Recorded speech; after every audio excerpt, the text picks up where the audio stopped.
Hey everybody, it's John Brown, the one, the only Bandana Gamer, coming to you with my thoughts on Tiny Troopers XL Joint Ops for the Nintendo Switch. If you have been following collector's news lately, you know that this is a hot little item. This is a joint production between Wire Productions and Walmart in the United States to release a limited quantity, about 5,000, sold exclusively in the Walmart store. While I'm not a huge fan of Walmart, I am a huge fan of smaller studios getting the opportunity to release physical media, and I am a fan of just keeping physical media in the conversations where video games are concerned.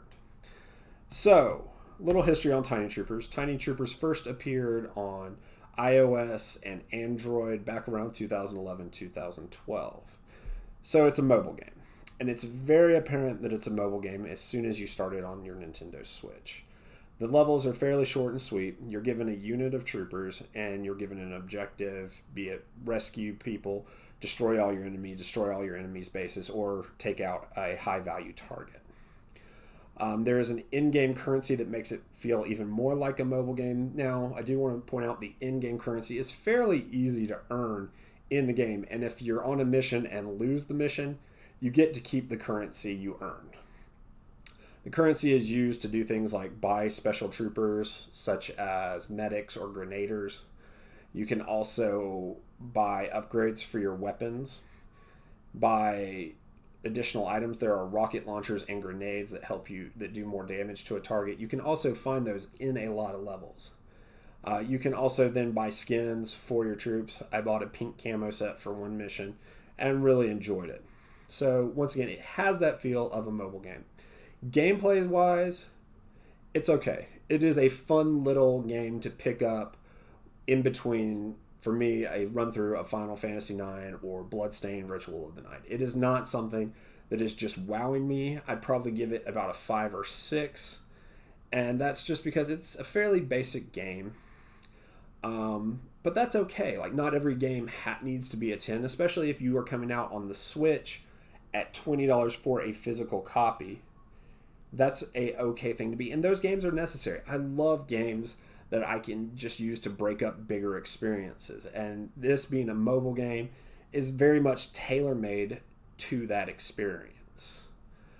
My one biggest gripe with the game is the style. I really, really do not like how the style of this game looks. It looks like a bargain store South Park. And that might be fitting because it's coming out of Walmart. But the characters look and move like South Park characters, just really bad imitations of South Park characters. There's nothing at all that is like eye-catching about the graphics.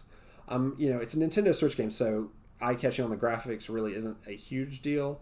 But at least a little bit of style in a game is something that really makes games on the Switch stand out. I mean, Breath of the Wild is said not to be a graphical powerhouse, but stylistically, it is amazing. And there's just not anything that really wows me. It really feels like they are just trying to make a Call of Duty South Park mashup game that just doesn't work. The characters just look so derivative of South Park, and they move in a fashion that looks derivative of South Park, that it just comes across as cheap and not eye-catching or amazing. The gameplay, like I said, it's fairly simple. You move your unit. You move the entire unit with one stick, the left analog stick, and you shoot with the right analog stick. You press towards the enemy you want to fire at, and it kind of locks on. The shooting's okay. It's okay for this game. It's not super accurate and it's not super great, but there's not really any ammo problem, so you don't run out of ammo. You don't really have to reload your gun after X amount of shots. So it's okay for this kind of game. And that's my general thing with this game, is it's okay. So this is my opinion. This is just solely me and my experience. I have a specific taste in video games, like all people reviewing or talking about video games. Would I recommend this game? That actually comes out to be a complicated answer. I believe it is going for about $12 to $13 digitally on the eShop, regular retail price on that. I would not recommend buying it on the digital eShop. My reason for that is there are better experiences around that price point for a game that is just meant to break up bigger experiences. Off the top of my head, I think Lumines is running for about $15, and that is an amazing puzzle game with amazing music, an amazing style, and worth $15. I would recommend that way before I would recommend picking up a digital copy of Tiny Troopers XL. Now, the physical copy, which has garnered so much attention, I would maybe recommend picking that up for specific reasons. One, I would not recommend it as an investment. You never know if something's going to be an actual collector's item. If you go back to the 1990s and the comic book scene, like almost every comic that came out had the word collector's item on the cover, and you can now find them for about 10 cents in any used bookstore. This is going to be a rare game, but there are a lot of rare games in this generation, so there's no way to know if it's going to accrue in value. So if you're thinking of this, I'll buy it as an investment, just understand there's a risk to that.